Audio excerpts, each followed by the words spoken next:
காரைக்குடியில் தென்னிந்திய பல்கலைக்கழகங்களுக்கு இடையிலான பெண்களுக்கான கால்பந்தாட்ட போட்டியில் 42 அணிகள் பங்கேற்ற நிலையில் கோழிக்கோடு அணி பல்கலைக்கழக அணி அளவில் முதலிடம் பெற்றது.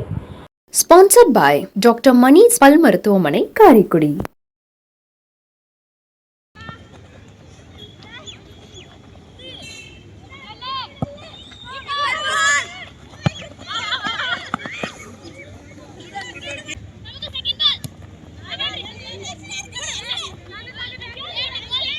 சிவகங்கை மாவட்டம் காரைக்குடியில் கடந்த 26ஆம் தேதி அழகப்பா கல்வியியல் கல்லூரி மைதானத்தில் துவங்கிய தென்னிந்திய பல்கலைக்கழகங்களுக்கு இடையிலான பெண்களுக்கான கால்பந்தாட்ட போட்டி விறுவிறுப்பாக நடைபெற்றது.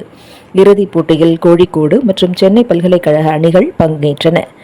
இதில் 2 கோல்கள் வித்தியாசத்தில் கோழிக்கோடு அணி வெற்றி பெற்றது.